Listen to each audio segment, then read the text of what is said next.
Hello everyone, dear student. Today we will start our new chapter of Business Statistics, Chapter 5 Probability Distribution Part 1, जिसमें हम पढ़ेंगे binomial distribution. अब जो distribution होता है डियर स्टूडेंट, ये कितने टाइप का है? टाइप ऑफ डिस्ट्रीब्यूशन हमारा 2 टाइप का होता है, ऑब्जर्व फ्रीक्वेंसी डिस्ट्रीब्यूशन और थियोरटिकल और प्रोबेबिलिटी डिस्ट्रीब्यूशन। जो ऑब्जर्व फ्रीक्वेंसी डिस्ट्रीब्यूशन होता है हमारे पास, ये हम कैसे निकालते हैं? ऑब्जर्व का मतलब है हमारे पास, वैसे तो ऑब्जर्व करना मतलब एक्सपेरिमेंट से, एक्चुअल ऑब्जर्वेशन से, जैसे कि मीन, मीडियन, डिस्पर्जन, स्क्यूनेस, उससे ऑब्जर्व फ्रीक्वेंसी डिस्ट्रीब्यूशन हम किससे कैलकुलेट करते हैं? इसको एक्चुअल मेथड के थ्रू। और थियोरटिकल और प्रोबेबिलिटी डिस्ट्रीब्यूशन जो होता है हमारे पास, ये हम एक्चुअल ऑब्जर्वेशन से या एक्चुअल एक्सपेरिमेंट से नहीं करते, बल्कि इसमें हम कुछ ना कुछ अजम्पशन मानकर करते हैं। इसमें एक्सपेक्टेड ये होता है, ये वाला एक्चुअल मतलब ये सही होता है, और ये वाला जो होता है एक्सपेक्टेड होता है। ये किसी भी मेथड से कैलकुलेट नहीं करते, सिंपल आप किससे ऑब्टेन करते हैं? सिर्फ और सिर्फ अजम्पशन से, ऐसा मान कर चलते हैं। अब जो हमारे पास थियोरटिकल है, थियोरटिकल और प्रोबेबिलिटी डिस्ट्रीब्यूशन, ये आपका 2 टाइप का होगा, discrete probability distribution, continuous probability distribution. Discrete probability distribution के आगे 2 पार्ट है, बाइनोमियल डिस्ट्रीब्यूशन और पॉइजन डिस्ट्रीब्यूशन, और कंटिन्यूअस में हमारा होगा नॉर्मल डिस्ट्रीब्यूशन। आज हम इस एक्सरसाइज में, इस चैप्टर में जो पढ़ेंगे वो है हमारा बाइनोमियल डिस्ट्रीब्यूशन। इस चैप्टर में हम पढ़ेंगे पहले बाइनोमियल डिस्ट्रीब्यूशन, फिर बाद में पढ़ेंगे हम पॉइजन, फिर normal distribution. First part is binomial distribution. अब बाइनोमियल डिस्ट्रीब्यूशन आप कैसे कैलकुलेट करते हैं? देखिए, एक जो हमने पहले एक प्रोबेबिलिटी चैप्टर किया था, सिंपल प्रोबेबिलिटी, उसमें भी आया था हमारा ये formula NCR into Q, NCX होगा यहाँ पे, NCR QN minus R into PR। वही सेम है, R के प्लेस पर यहाँ पर X है, NCX into QN minus X into PX, probability of X is equal to X। अब इस P का मतलब क्या होगा हमारे पास? ये जो स्मॉल वाला P है, प्रोबेबिलिटी ऑफ सक्सेस, Q का मतलब होगा प्रोबेबिलिटी ऑफ फेलियर, और ये कैसे निकलेगा? 1 में से माइनस करके 1 माइनस P, और N मीन्स होगा आपका नंबर ऑफ ट्रायल्स। और जो आपके पास X is equal to X given है, probability of X success in N trials.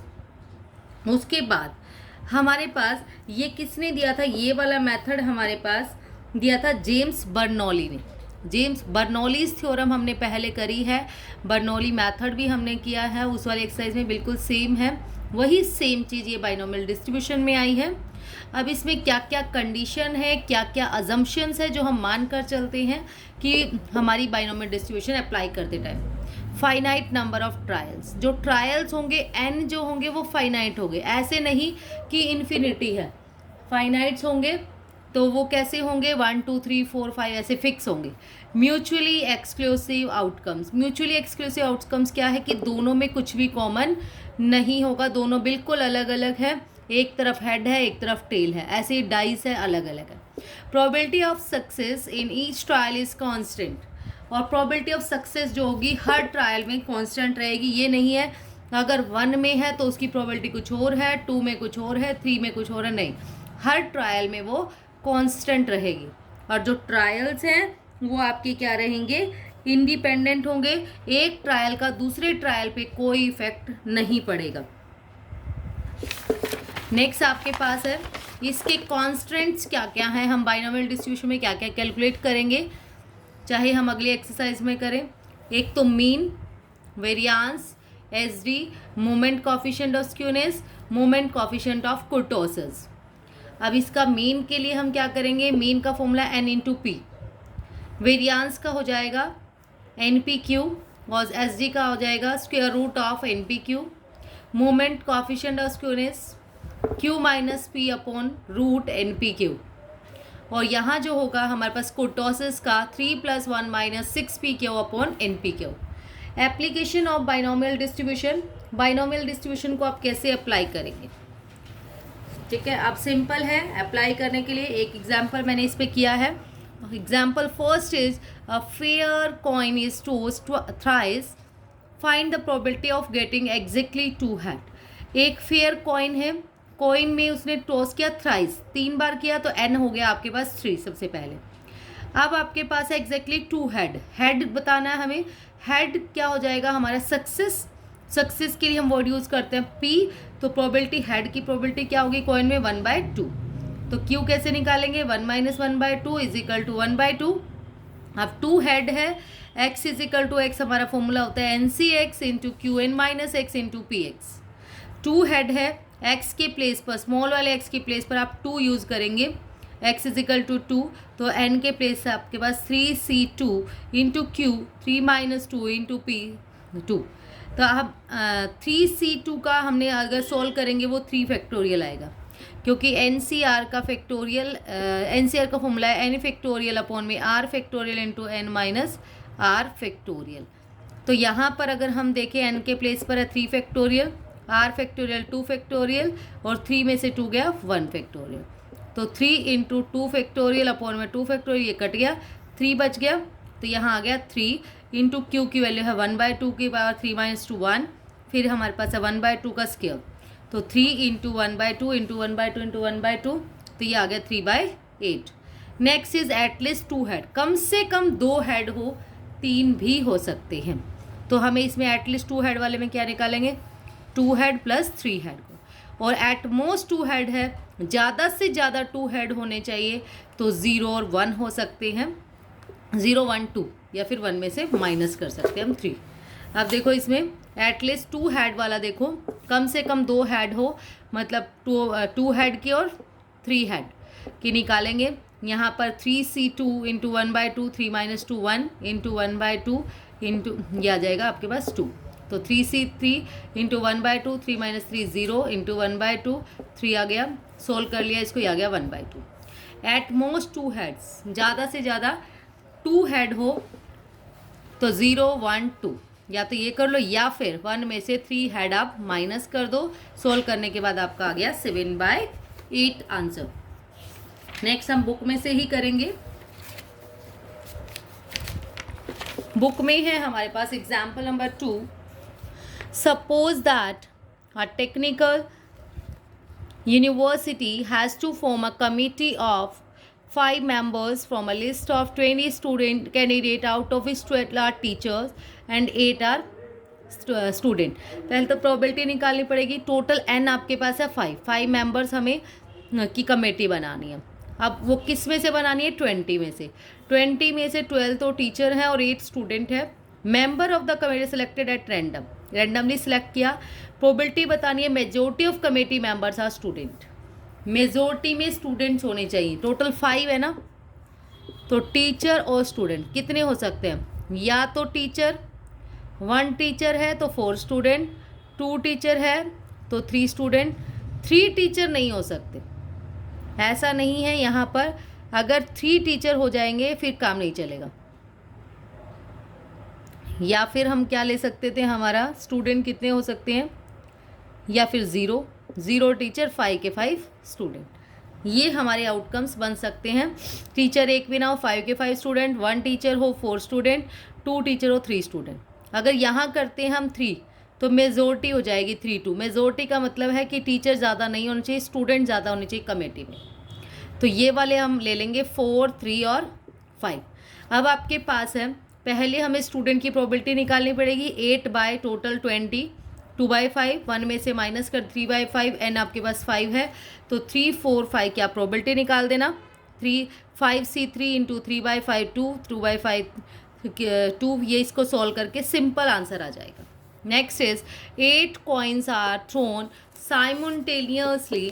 इन्होंने कहा 8 कॉइन्स को इन्होंने साइमल्टेनियसली क्या किया है, टॉस किया। Probability of getting at least 6 heads, कम से कम 6 हेड आए। तो पहले तो हमारे पास हेड आने की प्रोबेबिलिटी क्या होगी 1। एन जो है आपके पास, एन क्या होगा हमारे पास 8 कॉइन्स, एन हो गया 8। हेड आने की प्रोबेबिलिटी 1/2, तो नॉट हेड की भी क्यू भी 1/2 हो जाएगा हमारे पास। कम से कम 6 हेड की निकालनी है 8 में से, तो या फिर कम से कम 6 होने चाहिए, 6 भी हो सकता है 7 भी और 8 भी। Probability of 6 head plus 7 head plus 8 head, तो यहाँ पर आ जाएगा सिंपल सोल्व कर देना। 8c6 इंटू 1/2 का स्क्वायर इंटू 1/2 के बाद 6, ये सब सोल्व करके आपका आंसर आ जाएगा। सॉल्विंग का मेथड आप बर्नौलीज मेथड वाली जो थ्योरम मैंने डाला हुआ है पहले, वहाँ से भी चेक कर सकते हो। अदरवाइज परमुटेशन एंड कॉम्बिनेशन में भी मैंने बहुत अच्छे से कराया हुआ है, वहाँ से भी।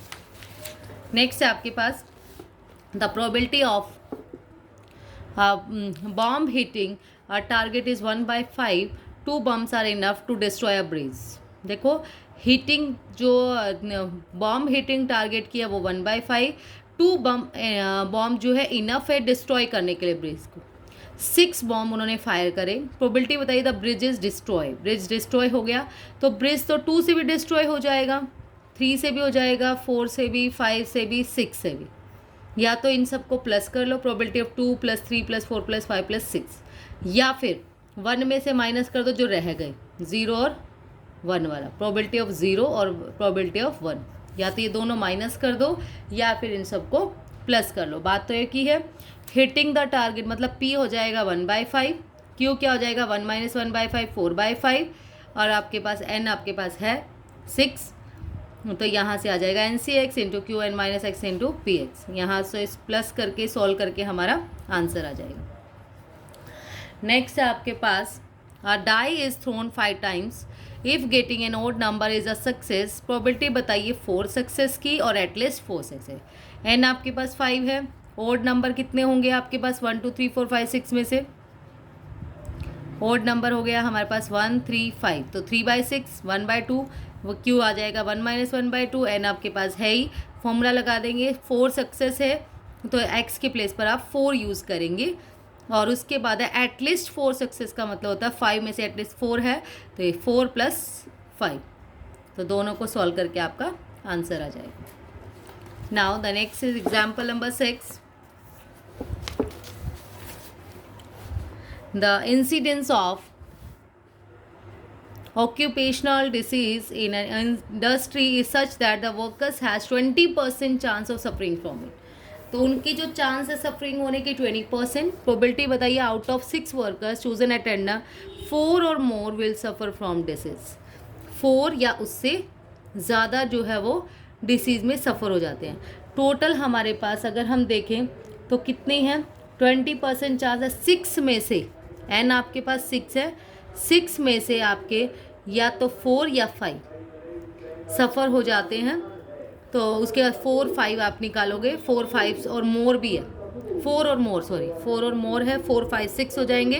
तो आपके पास एन है आपके पास 6, प्रोबेबिलिटी आ जाएगी 20/100, 1/5, 1 में से माइनस कर दीजिए 4/5, रिक्वायर्ड प्रोबेबिलिटी हो जाएगी 4 5 6। इसको सोल्व करके वैल्यू पुट करके आपका आंसर आ जाएगा। Now example number 7 is assuming that half the population is vegetarian, so that the chance of individual being vegetarian is 1/2। Total में से हाफ द पॉपुलेशन वेजिटेरियन है, वो चांस है वेजिटेरियन होने के 1/2। Assuming that 100 investigator each take 10 individual to see whether there 100 investigators मतलब जांचकर्ता, जांच वाले लोग क्या होते हैं, 100 लोग हैं, वो क्या करते हैं 10-10 को ले लेते हैं, 10-10 इंडिविजुअल को उठा रहे हैं, फिर उसको देख रहे हैं क्या वो सच में वेजिटेरियन है या नहीं। अब एन की अगर हम बात करें, जो स्मॉल वाला है ना वो तो 10 है, क्योंकि सर्वे 10 लोगों पे हो रहा है, और जो इन्वेस्टिगेटर्स हैं वो कितने हैं 100। How many investigator would you expect to report that 3 और लेस पीपल वर वेजिटेरियन। तो कितने पर्सन ऐसे हैं इन्वेस्टिगेटर हैं जो रिपोर्ट करते एक्सपेक्टेड है कि 3 और लेस जो है वो वेजिटेरियन है। तो क्या करेंगे इसमें 2 एन है, एक तो कैपिटल एन 100 इन्वेस्टिगेटर्स, और जिस 100 तो ये जांच वाले लोग हैं, ये सर्वे इनके ऊपर सर्वे नहीं हो रहा, सर्वे बल्कि इन लोगों के ऊपर ये तो कर रहे हैं, ये इन लोगों के ऊपर कर रहे हैं, जिन लोगों के ऊपर कर रहे हैं वो स्मॉल वाला एन हो जाएगा। तो प्रोबेबिलिटी आपके पास वेजिटेरियन की 1/2, क्यों निकालोगे 1 - 1/2, एन 100 10 हो गया, कैपिटल एन 100। प्रोबेबिलिटी निकाली है 3 और लेस की। 3 और लेस का मतलब क्या है, या तो 0 या 1 या 2 या 3। तो इन सबको सॉल्व कर लिया हमने। सॉल्व करने के बाद हमारा आया 11/64, ये प्रोबेबिलिटी आई। लेकिन हमें किसकी निकालनी, ये तो एक लोग ने सर्वे किया उसका 100 के आपने मल्टीप्लाई कर दी, 100 लोगों ने किया, तो ये आ गया आपके पास 17% अप्रोक्सीमेट है पूरे में से कि जो रिपोर्ट करते हैं 3 और less vegetarian. Now the question example number 8 is, it is observe that the 80% of the television viewer watch कौन बनेगा करोड़पति program. What is the probability that at least 80% of the viewer in a random sample of 5 may watch this? कम से कम 80% कितनों का? 5 का। तो सबसे पहले तो 80% निकाल लो 5 का। कितना आएगा 80% 5 का? 5 टू 10, 4%। कम से कम है, या तो 4 होगा फिर या फिर 5 होगा। टोटल 5 है, 5 का 80% जो है वो वॉच करते हैं इसको। तो या तो 4 वाले करते हैं या 5 वाले। उसके बाद प्रोबेबिलिटी कितनी की बना है? 80/100। क्यू की हो जाएगी 1 में से माइनस करके, बस सिंपल 4 और 5 के आप निकाल दो। 5C4 into QN-X into PX plus 5NCX QN-X into PX। ये सॉल्व करके आ गया this. If 8 ships out of 10 arrive safely, probability बताइए at least 1 would arrive safely out of 5 selected. कम से कम एक जो है अच्छे से सही पहुंच जाए। कम से कम एक का मतलब है एक भी पहुंच सकता है, 2 भी, 3 भी, 4 भी, 5 भी। ठीक है, जितने हैं हमारे पास 8 आउट ऑफ 5 है। ये तो किस लिए दे रखा है? ये प्रोबेबिलिटी के लिए दे रखा है कि 8 में से 8 शिप्स सेफली पहुंच जाते हैं। तो सेफली पहुंचने की प्रोबेबिलिटी क्या होगी? 8/10, 4/5। क्यू क्या हो जाएगा? 1 - P 1/5 और n आपके पास है 5। यहाँ से फॉर्मूला लगा दो, NCX QN-X into PX। At least 1 की निकालनी थी हमें, तो हम निकाल देंगे। या तो 1 2 3 4 5 सबकी निकालो, या फिर 1 में से माइनस कर दो P0 जो बच गया, तो उसको माइनस करके हमारा आंसर आ गया this. Now example number 10 is, if a die is thrown 6 times and getting 5 or 6 is considered a success, obtain the probability of getting 0 1 2 3 4 5 और 6 सक्सेस। तो एक देखो, एक डाई को थ्रो किया 6 times और उसमें से गेट किया उन्होंने 5 और 6, तो गेटिंग 5 और 6 इज कंसिडर सक्सेस आपके पास है। प्रोबेबिलिटी क्या होगी हमारे पास? 5 और 6। देखो 5 और 6 तो टोटल कितने हैं? 1 2 3 4 5 6 होंगे हमारे पास। अलग अलग निकालने हैं, ओके। डाइस में से डाइस की जो चांस होते हैं 1 2 3 4 5 6, 5 और 6 कितने हैं? 2, 2/6, 1/3। तो क्यू हो जाएगा 1 - 1/3, 2/3। और उसके बाद आपके पास इसका n आपके पास है ही 6। सिंपल आप फॉर्मूला लगा देंगे। 0 का निकालना है, 1 2 3 सारे निकालने हैं इसमें पूरे के पूरे। तो यहाँ देखो 0 से हमने निकाले, 0 आपके पास आ गया 6C0 इंटू 2/3 6, 1/3 0, फिर 6C1 6C2 6C3, ये सारे निकाल दिए हमने अप टू 6 तक। Out of 1000 families with 4 children each, what percentage would you expect to have at least 1 boy या at most 2 girl, assuming equal probability for boys and girls? 1000 families है, 4 children है उसमें से, तो कम से कम एक बॉय हो। तो बॉय की प्रोबेबिलिटी या तो चिल्ड्रन है तो या तो बॉय होगा या गर्ल होगा। बॉय की प्रोबेबिलिटी आपकी हो गई 1/2, तो गर्ल की भी हो जाएगी क्यू 1/2। एन आपके पास है 4 चिल्ड्रन है और कैपिटल एन है, 1000 फैमिलीज हैं, वो तो कैपिटल एन है, उसको कंसिडर नहीं करना। और एटलीस्ट 1 बॉय है, कम से कम 1 बॉय हो तो हो सकता है या तो 1 बॉय हो या 2 हो या 3 हो या 4 के 4 बॉय हो, या फिर 1 में से 0 बॉय आप माइनस कर दीजिए, तब भी आपका आंसर आ जाएगा। और परसेंटेज आपको साथ के साथ बतानी है, परसेंटेज बतानी है व्हाट परसेंटेज, तो इसलिए 100 से मल्टीप्लाई कर देना, ये आ गया 93.75%। फिर है एटमोस्ट 2 गर्ल, ज़्यादा से ज़्यादा 2 गर्ल हो, मतलब ऐसा भी हो सकता है ज़्यादा से ज़्यादा 2 गर्ल का मतलब क्या है, या तो मैक्सिमम 2 है या 1 है या 1 भी ना हो, तो गर्ल ये हो सकती हैं। और तो बॉयज़ क्या होंगे हमारे पास, ये भी 2, ये 1 3 है, ये 0 है, तो ये 4। या इसकी प्रोबेबिलिटी निकालो या इसकी निकालो, बात एक ही है। नाउ परसेंटेज निकाली थी इसलिए इसको 100 से multiply. Example number 12 is the probability that a college student will graduate is 0.8, determine the probability that out of 5 student none, one and at least one will graduate. Graduate की दे रखी है प्रोबेबिलिटी 0.8, क्यू निकाल लो 1 में से माइनस करके, N आपके पास 5 है, नन मतलब 0, एक्स की जगह आप 0 रखोगे, 0 ग्रेजुएट, फिर 1 में है तो 1 रखोगे, एटलीस्ट 1 का मतलब क्या होता है, या तो 1 हो या 2 हो या 3 4 5, या तो सबको प्लस कर लो इनकी प्रोबेबिलिटी को, या फिर 1 में से माइनस कर दो जो रह गया 0 वाले को, तब भी आपका आंसर आ जाएगा। Now the example number 13 is in a binomial distribution consisting of 6 independent trial, the probability of 2 and 3 success are this. Probability parameter P of the distribution. Parameter P आपको फाइंड आउट करना है। 6 independent trial है आपके पास। अब आपके पास 3 success दे रखे हैं। Probability of 2 success की प्रोबेबिलिटी ये है, 3 सक्सेस की ये है। P आपको फाइंड आउट करना है। P हमारे पास नहीं है, P नहीं है तो हमारे पास Q भी नहीं है, तो हमने सिंपल फॉर्मूला लगाया P X is equal to X N C X into Q N minus X into P X. अब हमें इन्होंने 2 की प्रोबेबिलिटी गिवन थी, एक्स इज इक्वल टू 2 है तो एन भी है हमारे पास, तो 6c2 into Q 4 into P square, इसकी वैल्यू हमें दे रखी है इन्होंने 0.24576। क्यू जो है वो किसके इक्वल होगा 1 माइनस पी। तो probability x is equal to 2 कैसे निकालोगे आप, 6c2 को हमने सॉल्व कर लिया, q के प्लेस में हमने रखा 1 माइनस पी की पावर 4 इंटू पी स्क्वायर, तो x is equal to 3 put कर लिया, फिर हमने 6c3q3 इंटू p3, q की वैल्यू 1 माइनस p3 ये आ गया। उसके बाद हमने क्या किया, ये हमारी एक को फर्स्ट इक्वेशन वाले एक को सेकेंड, जो बड़े वाली है उससे उसको डिवाइड कर दिया, बड़ा है हमारे पास क्यूब वाला, तो इस सेकेंड बाय फर्स्ट डिवाइड किया हमने। डिवाइड करने के बाद पी स्क्वायर से ये कट हो गया, ये ऐसे ही क्यूब से ये पूरा कट होने के बाद सिर्फ ये बच गया हमारे पास 1 माइनस पी, और इनको सोल्व किया, 6c2 को 15 आया, 6c3 को 20 आया, तो सॉल्व करके बच गया हमारे पास 3/4 1 minus P upon P is equal to 3।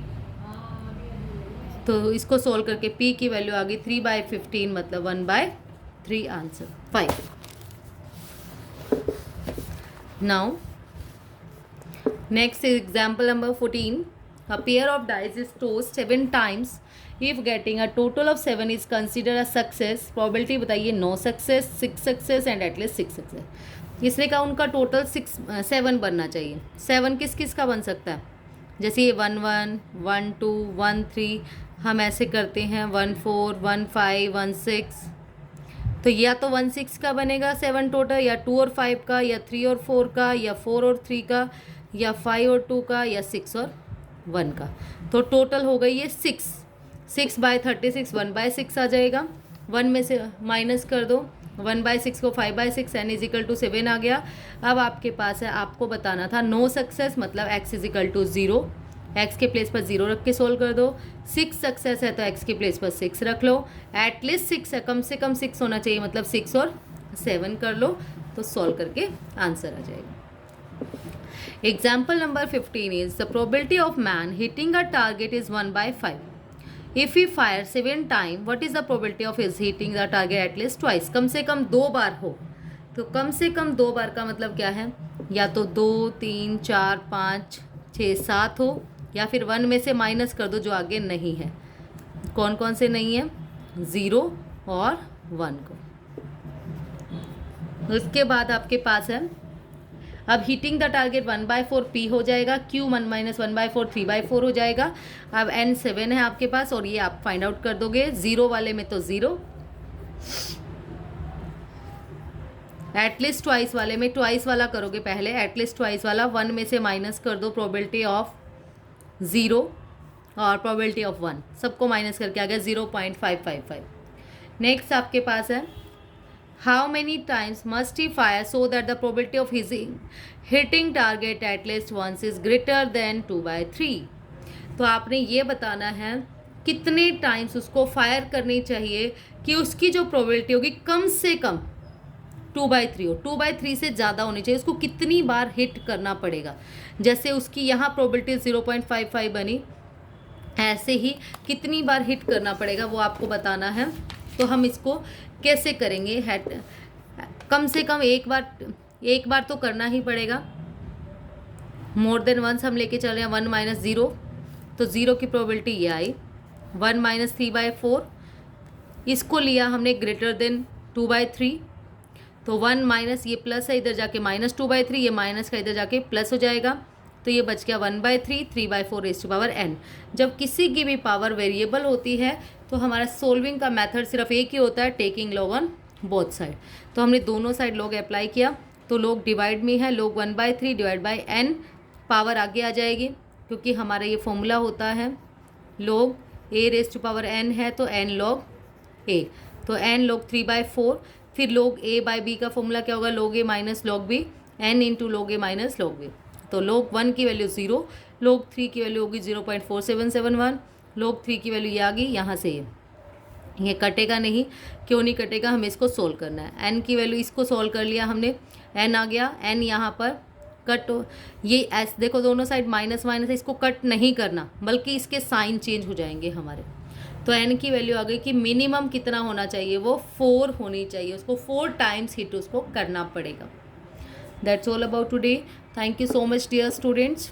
और वीडियो आपके लिए यूज़फुल हो तो प्लीज़ वीडियो को लाइक शेयर एंड सब्सक्राइब ज़रूर करें। Thank you.